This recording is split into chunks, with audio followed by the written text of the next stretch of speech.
vispār šobrīd ir situācija izlases spēlētājiem? Pagājušajā gadā bija viena pārbaudas spēle, kur pret Somiju, kur 5 reizes satraumējās. Kā šobrīd ir ar veselību? Tā, kopumā skatīt.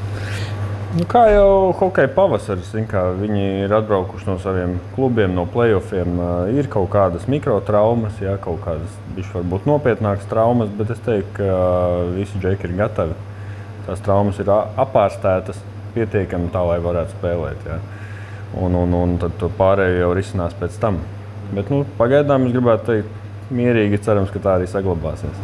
Kā ir vismaz Ralfu Freibergu runājot, viņš teica, ka ir spēlētāji, kur atbrauc, beidzot var normāli iziet visu pārbaudas. Tā ir, kad atbrauc šeit un saprot, ka tur ir kaut kas neatklāts vai precīzi nenoteikts kādiem atsevišķiem spēlētājiem. Protams. Man jau to brīdināja arī iepriekšējais ārsts kolēģis, kas šeit bija darbojies, nodeva informāciju, ka parasti tā ir, ka viņi atbrauc uz šejienes spēlētāju jau uz izlasi. Tad mēs veicam pilnu follow-upu, lai saprastu. Mēs jau interesējamies par viņiem, viņi rūp. Klubos viņi ir tīrais darba spēks. To var saprast no abām pusēm.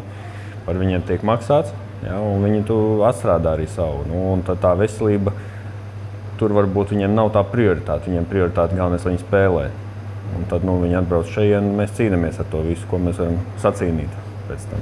Kā ir katru kur daudz viņi ir? Tas periods, kad viņš nespēlē, tas noteikti nāca viņam par labu. Tieši tāda veselības ziņā, jo traumas visiem, bet arī tomēr tas vecums arī vairs nav nekāds jaunais, bet tomēr tas palīdzēja. Viņš pats jau teica, ka jūtās labi, un tiešām tā pauze viņam deva atjaunošanos. Te jau var lielākā daļa, ja tā runā par tām mikrotraumām, lielākai daļai jau nepieciešams vienkārši laiks. Tā atpūta no tās intensīvās playoff slodzes uz čempionātu, viņiem vajadzētu pauzi, bet skaidrs, ka tas nav. Tad mēs bišķi cīnāmies ar to laiku.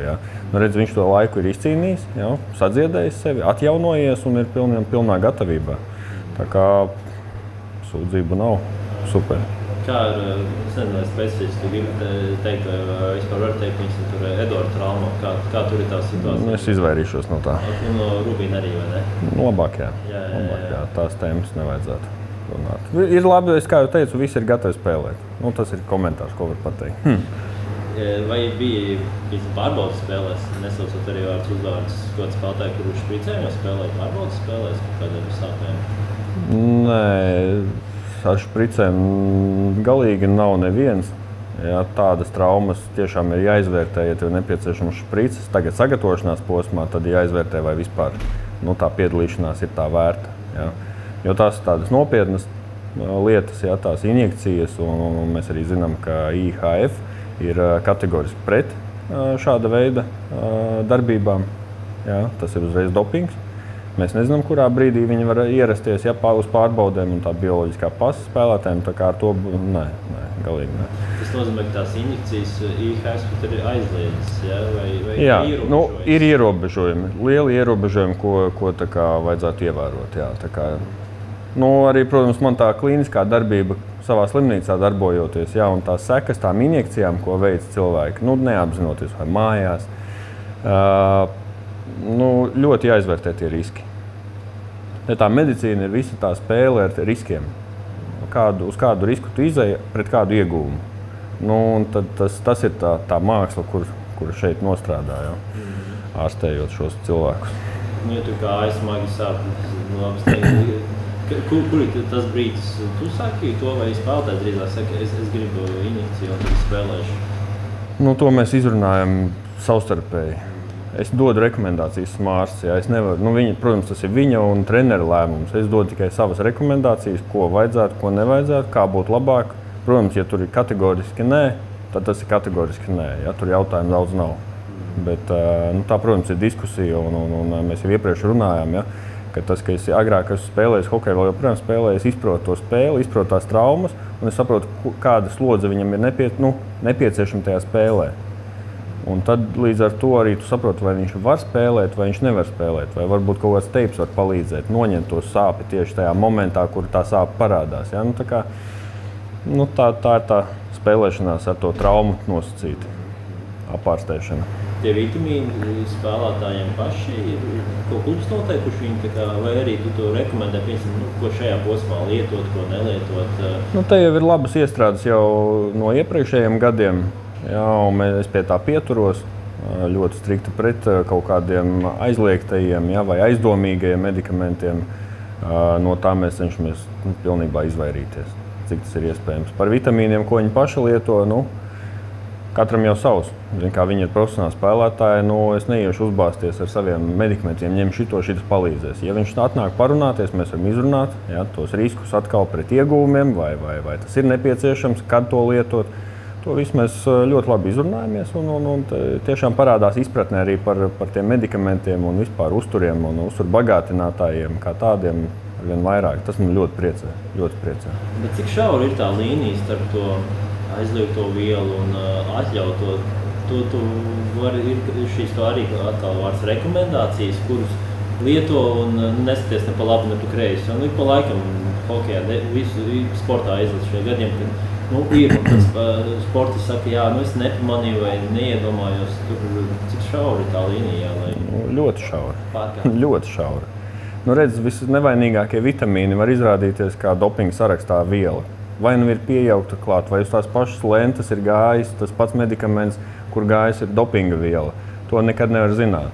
Tad bijām pakonsultējušies arī ar Latvijas dopinga aģentūras pārstāvjiem par šo tēmu. Man tas arī salīdzinoši jaunums. Ja. Parunājāmies, un tad tieši tas pats stāsts. Riski pret iegūmiem. Ar ko tu esi gatavs riskēt, lai kaut ko iegūtu? Un vai tas ir tā vērts? Tad, protams, pēc iespējas tīrāk tie produkti vēlams ar apzīmējumu, jā, antidopinga kaut kādām aģentūrām. Es gan gribētu, lai viņi vairāk interesējās paši par saviem medikamentiem, bet es saku, tagad šonedēļu laikā liels daudzums spēlētāji nāk ar mani konsultējās, runājās, sazvanamies vakaros, ja, par kaut kādām vielām, par kaut kādiem vitamīniem, vai to var vai nedrīkst. Man tas priecē, ka ir tā izaugsme, ja, ka uzreiz tiešām interesējās cilvēki par šīm lietām. Jo nav pasargāts neviens. Un atbildība ir noteikta. Pasaules antidopinga aģentūrā atbildība ir tikai viņiem pašiem. Tas jau viņiem pašiem klubos ir nepieciešams nākamajā karjeras posmā, ja, kur viņi ies. Jau nekad nezinu, kur nāksies spēlēt, un kāds tur būs ārsts. Varbūt ārsts arī būs noguris un nokļūdīsies. Sajauks medikamentus, kur stāv čupa ar medikamentiem. Ja, paņems blakus medikamentu. Netīšām, tā, protams, gadās. Bet ar šīm saucamajām back-to-back spēlēm, kas arī būs hokejisai, tas atjaunošanās process, vitamīni, gulēšana, kāds ir tas? Maksimāli viss, ko vien var. Viņi jau paši saprot. Viņi ir profesionāli spēlētāji. Tādā ziņā man ir vieglāk darboties, jo viņi jau paši sevi pazīst. Viņi zina, kuram vajag vairāk izgulēties, kuram vairāk tur ūdeni padzert, citam tur vajag žēlējas, citam tur kaut kāds cukurs. Tīri tā. Varbūt kāds, kurš netiek galā, vai kādam ir grūtības vai kaut kāds pārlidojums, ja būtu tālāk jāpārlido, ja tas pielāgošanās, tas pārējais posms. Tad varbūt es iesaistītos ar kaut kādu palīdzību, bet tā viņi jau paši jau zina, ko tu esi. Cik liels ir tās kastes vai bloks, cik tu ņem spēlētājiem somas, cik tev ir somas līdz medikamentiem, vitamīniem? Pagaidām uz īsajiem izbraukumiem man ir viena hokeja formas soma, pilna ar maniem medikamentiem, šūšanas komplektiem, tādu pirmo palīdzību, teiksim. Jā. Uz čempionātu būs noteikti 2, varbūt pat 3 kopā viss. Jo tur uz vietas jau tu nemeklē, tu brauc vienkārši saviem un tu sarēķini, vai? Drošāk ir, ka tev pašam ir sava sistēma, sava soma, tu zini, kurā kabatā kas stāv. Jo tās situācijas mēdz būt akūtas, stipri akūtas, un tev nav laika meklēt, kurā halles galā vai kurā kabinetā ir tas medpersonāls. Protams, pirms visām lielajām sacensībām, turnīriem, ja, mums ir sapulces mediķiem. Mēs izrunājam, mēs izejam cauri situācijām, kurā vietā stāv neatliekamā palīdzība, kurā ir hallē kabinets, kontaktāluruņi tiek izdalīti. Protams, tas viss ir, ja, bet man patīk sava kārtība, ka man ir savā somā viss zināms, man viss līdzi. Ja kaut kas vai aptrūksies vai izbeigsies, tad arī meklēs, bet laicīgi. Parasti jau viss ir nodrošināts. Tiešām augstā līmenī medicīna, sportā ir ļoti gājis uz augšu un atslīpēts katra nianse bez mazai.